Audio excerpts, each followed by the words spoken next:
La parole de Gérald Darmanin, scruté par les collectifs anti-mafia, un rendez-vous très attendu également par la Ligue des droits de l'homme et autres représentants de la société civile qui ont aussi œuvré à sa mise en place. Les objectifs sont communs, même si les divergences de point de vue demeurent. Marc-Antoine Renucci et nos équipes ont recueilli les différents sentiments. Lors de mon discours commémorant la mort du préfet Rignac, j'avais dit « Les morts nous regardent ». Les morts de la criminalité organisée aussi nous regardent. Regardés par les morts, selon Gérald Darmanin, mais surtout scrutés par les vivants. Les représentants des collectifs anti-mafia ont écouté le discours du ministre de la Justice avec attention et satisfaction. Un ministre qui tient des propos clairs, offensifs contre le crime organisé, et la plupart des élus, en particulier ceux de la majorité, qui tiennent des discours évasifs, rappelant l'histoire de la Corse, les luttes, etc., qui n'ont rien à voir avec le sujet d'aujourd'hui.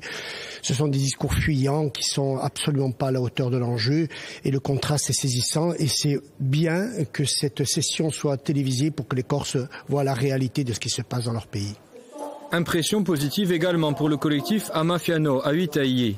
Son représentant Léo Battesti se montre toutefois moins critique que le collectif Massimo Susini envers les élus insulaires. Il espère encore faire évoluer la position du président de l'exécutif qui, pour l'heure, ne se déclare pas favorable à un certain nombre de mesures de lutte contre le crime organisé. Moi je crois que le terme pas favorable, il ne qualifie pas exactement ce qu'il a dit à travers tous les débats. C'est quelqu'un qui, comme tout le monde, nous avons tous, moi j'ai évolué dans ma vie, beaucoup, je suis un exemple d'évolution. Il est en train d'évoluer, il se rend compte, à travers l'expérience italienne, à travers ce que vient de dire le garde des Sceaux, de l'importance de s'adapter à cette criminalité qui n'est pas une criminalité ordinaire, qui est mafieuse, qui a des moyens différents et qu'il faut traiter différemment. Personnalités du monde de la culture ou encore d'associations anti-corruption, un large spectre de la société insulaire est représenté aujourd'hui. L'intérêt dépasse aussi les frontières de l'île. Plusieurs observateurs extérieurs ont fait le déplacement, comme le journaliste Jacques Folloroux, auteur de nombreux ouvrages sur le milieu corse.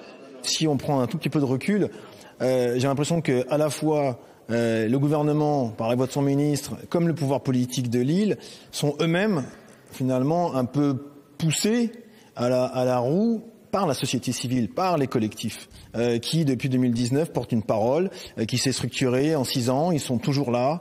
C'est une parole qui progresse, me semble-t-il, au sein de l'opinion insulaire.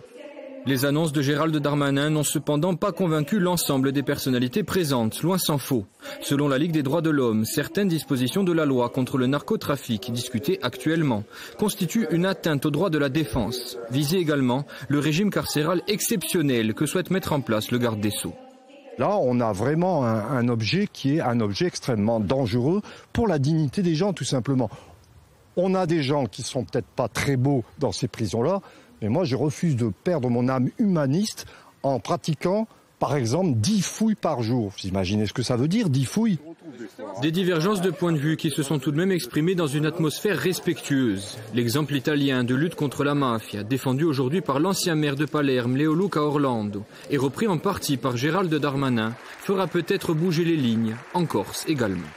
La parole de Gérald Darmanin, scruté par les collectifs anti-mafia, un rendez-vous très attendu également par la Ligue des droits de l'homme et autres